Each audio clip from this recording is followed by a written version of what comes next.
Greetings, ladies and gentlemen of the internet. This is Rock and Roll Spot Connection with the weekly comic book roundup. And now we're in the home stretch with basically this week's Cosmic book, Spider-Man book, and movie tie-in book. We're going to start things off with Guardians of the Galaxy number 5. So where we left off, the Guardians and the Black Guardians had both caught up with Gamora. And one of the Black Guardians tried to kill Gamora, however,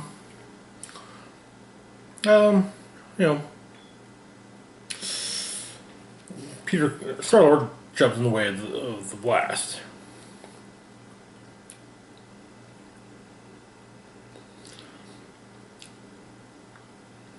He was wearing body armor underneath, but I mean, he still hurts, but yeah.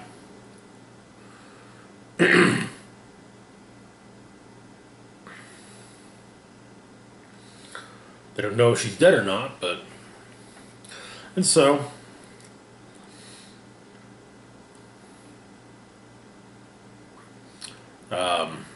Beta Ray Bill summons... Lockjaw of the Inhumans.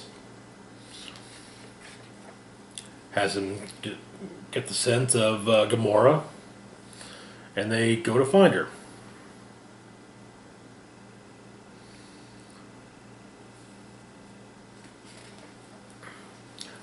She is still... We cut flashback to earlier aboard Gladiator's flagship.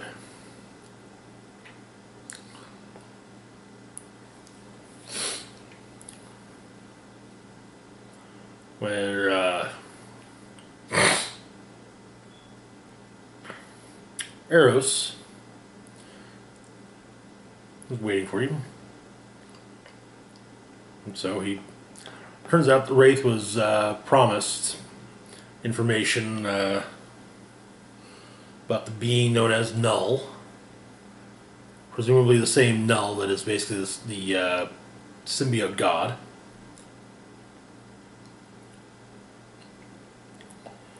He gives it to, but Star Fox gives it to Wraith, and Wraith goes on about his business. Star Fox and Gamora argue a bit.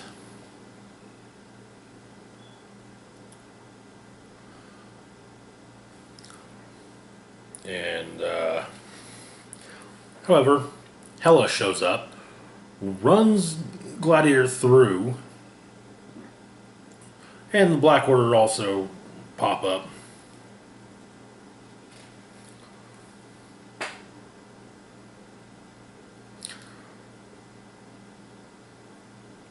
And Hela and the Black Order make short work of the Black Guardians. Well, the remaining two being Nebula and Wraith. Wraith says, "Hey, I've got what I came for, so, I got... You and me are totally fine, Hela." Nebula's like, "Hey, do whatever you want with Gamora. I don't care." However, Hela explains that she could care less about Gamora.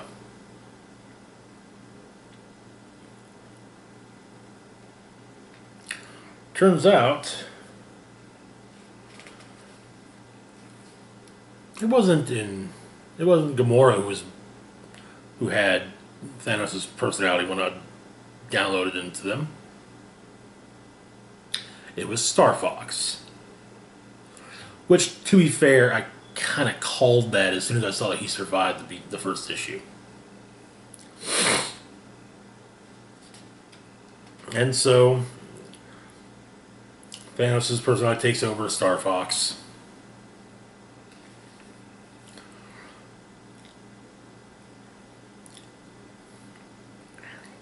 We cut to later.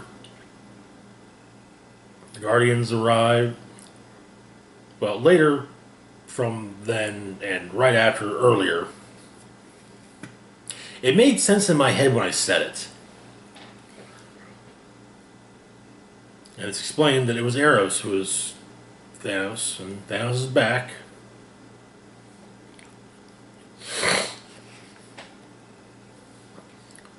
It turns out that they set up his body on in nowhere.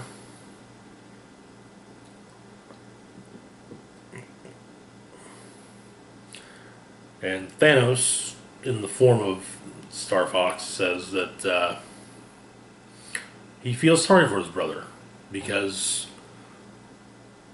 Star Fox will not survive the transference. It's a pity because Star Fox was not an unworthy ally. The issue ends with the transference occurring. The final panel, Thanos opens his eyes. Next issue is touted as being the Guardians of the Galaxy versus the Dark Guardians versus Hela and the Black Order. All out chaos. It's about to get a whole lot worse with the resurrection of Thanos. That sounds kind of cool, actually.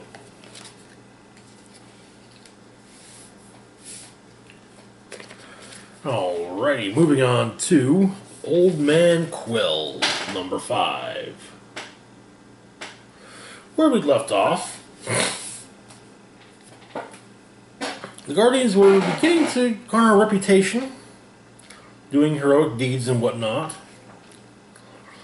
And that reputation was beginning to get to the higher-ups.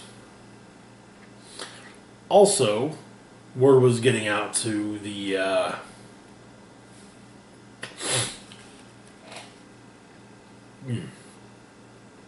word was also beginning to reach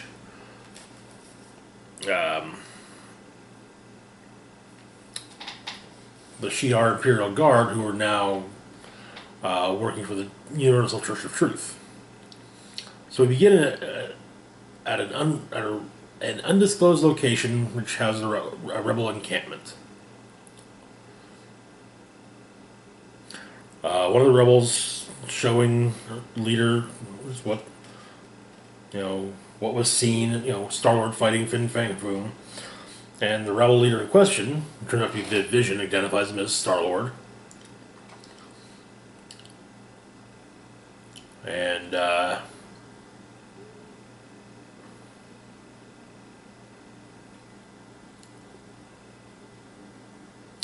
so Viv has the basically said, have our any operatives proceed to Electroville and pick up, the hero of Horse Creek and his allies. However, Smasher of the Imperial Guard overhears all this. So,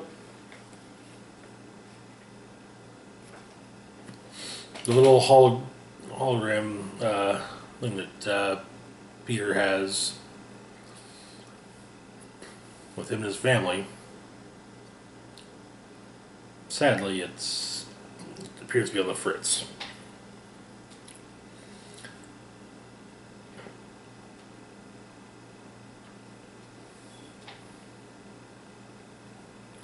And Mantis points out some stars, saying that that was the Zadarian system, home of the Nova Corps.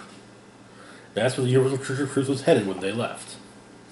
And so, on New Xandar, the new Nova Corps homeworld, the Corps is fighting the Universal Church of Truth. And Nova Prime Alexander is informed that the Church's shock troops are approaching the capital. And so, he leads a charge. They seemingly defeat the Church.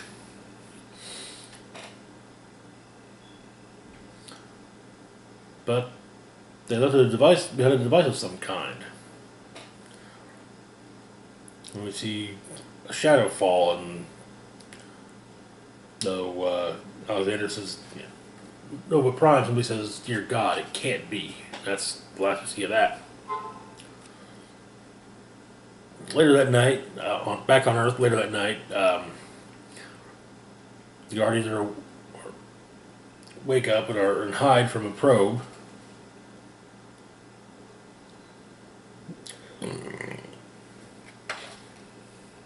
They make their way onward into a town. Owsley's Nest. They find a dead cow on the road. with human teeth marks on it. They get brought into a local church, and then turns out what's been attacking this town is the Madrox gang.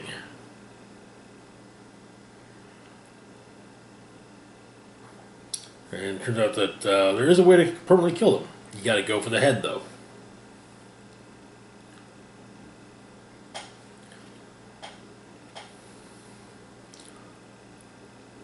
And so Peter sets his gun to explode, and everyone runs out.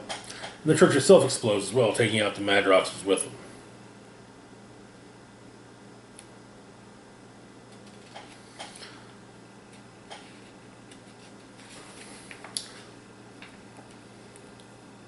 However, Smasher has caught up with them,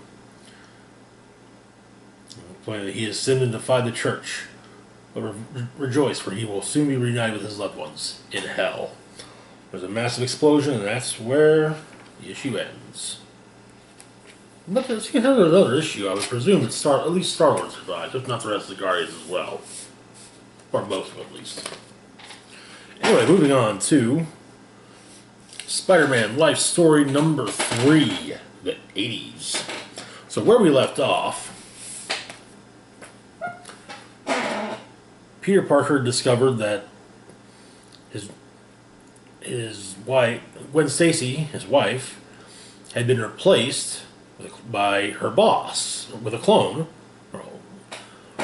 Had been replaced with a clone by her boss, Dr. Miles Warren, a former professor of theirs. It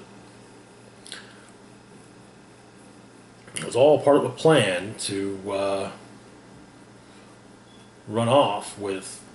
for Warren to run off with Gwen and leave no one the wiser.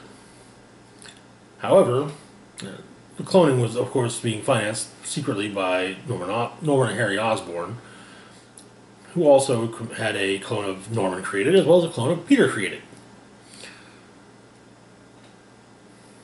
But it turns out that the clone of Peter survived, but the clone of Norman did not, and neither did Gwen. However, the clone of Peter and the clone of Gwen went off on their own, and MJ approached Peter, trying. So we open up.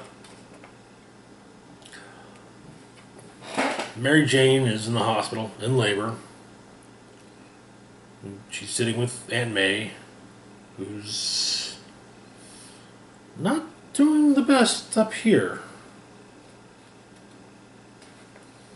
And he has he's developed a device to at least, show where he is, but apparently, according to it, he's nowhere. At least nowhere that the device can find him. Because we're in the midst of the Secret Wars.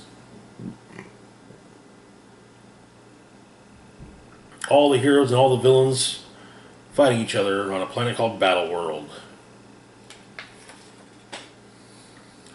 And we get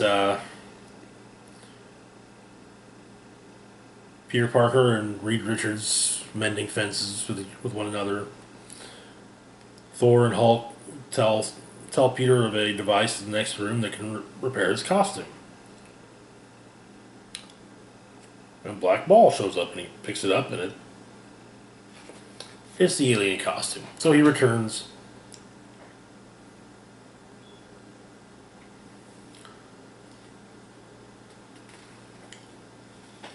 Finally gets to see his children, Claire and Benjamin. And Peter has a bit of a breakdown, apologizing that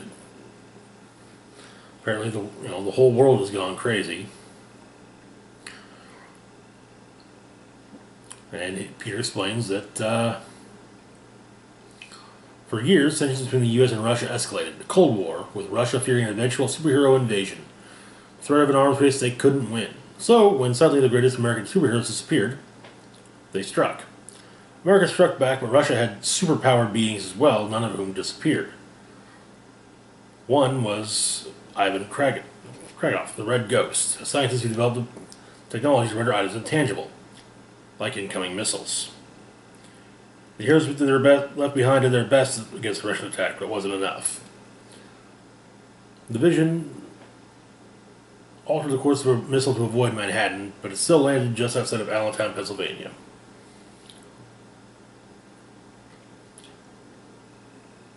And while Vision turned himself intangible upon impact, he was unharmed, but he witnessed everything from the center of it all.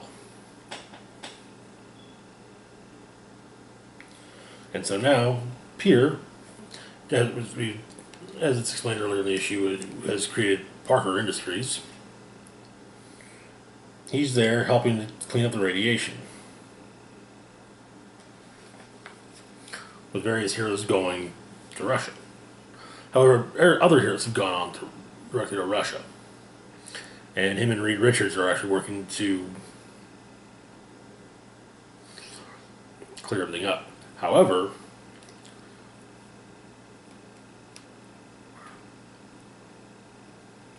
it seems someone with a rifle has copied the black suit and is killing people.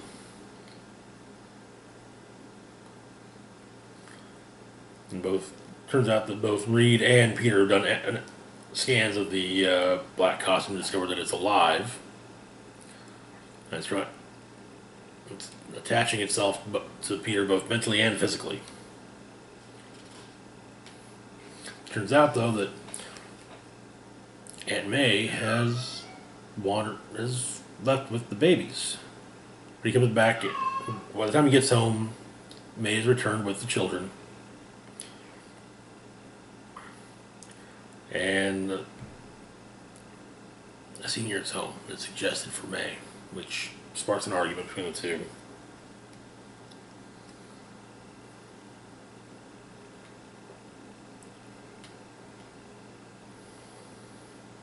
Peter takes off the alien costume, puts on his old costume, and goes out into the night looking for his doppelganger. It turns out to be Kraven the Hunter.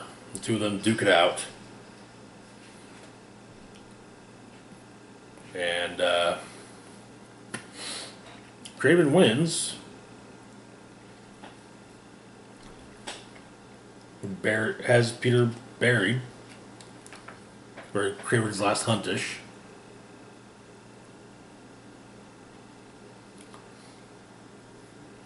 The symbiote gets loose and immediately goes after Peter and finds him. Basically, finds him and goes to him so he's strong enough to break out of the grave. And so, but apparently Spider-Man then shows up to stop a mugging. But then a bigger, stronger Spider-Man shows up. It's Peter with the alien costume.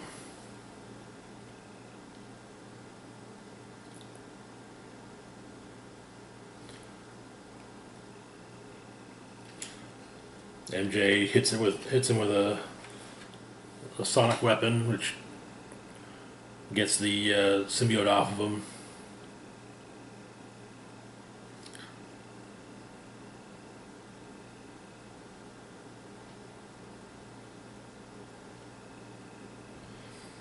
And then the issue ends with MJ leaving him. Now it's just, well, that's part of the issue ends with MJ leaving Peter and May and taking the kids with her. Across town in Kraven's home, takes his hunting rifle, puts it in his mouth. Before he pull the trigger, however, symbiote appears. And that is where the issue ends. So this is probably the best Spider-Man. This is one of the best Spider-Man books in a long while, and I'm just looking forward to the remaining issues. Alright, next up, last book of the week is Star Wars Age of Rebellion, Lando Calrissian.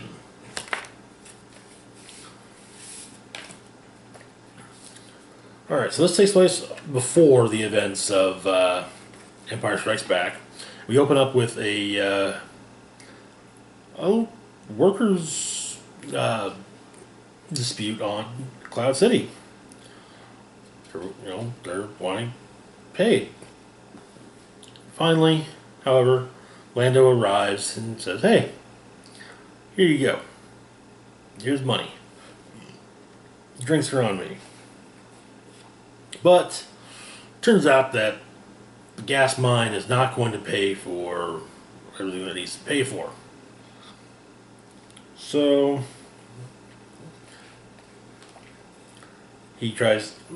Lando tries his hand at gambling for some more money. Doesn't pull it off. But he does catch someone's eye. Someone who offers him fantastic wealth. All he's got to do is remove the guy's nephew from position of power. Now, the race in question, they're long-lived.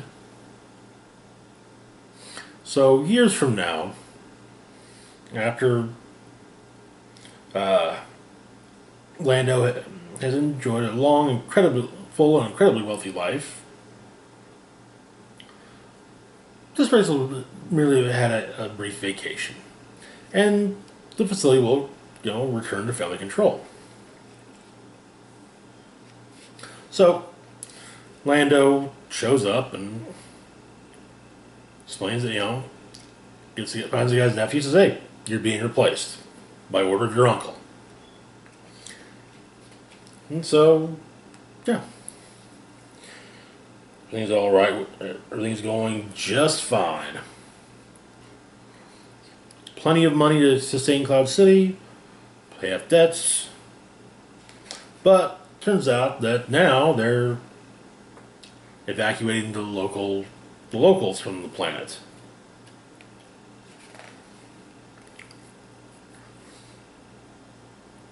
So it's a standard shipment of native fauna. However, Lando says, these aren't fauna, these are people. If you want a life, and he told them by the creature he initially had to deal with. If you want a life free of worry, you need billions of credits, and this is what it takes. Apparently, the natives of the planet have gummed up the operations for years. They try to integrate them as workers, but they don't have the aptitude.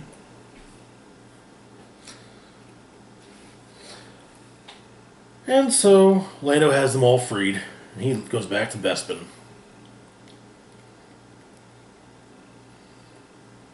And so he uses up the last of his nest egg. Starts to make the payments that need paying. That's where the issue ends. Let's see, I do believe... Okay, yeah, we got one shot this month. It's Jabba the Hutt. It looks like the next couple will be Luke and Vader. Probably wrap things up. Anyway, that's it for now. As always, feel free to like, share, and subscribe. Links to my Facebook, Twitter, and Patreon and Switch box down below.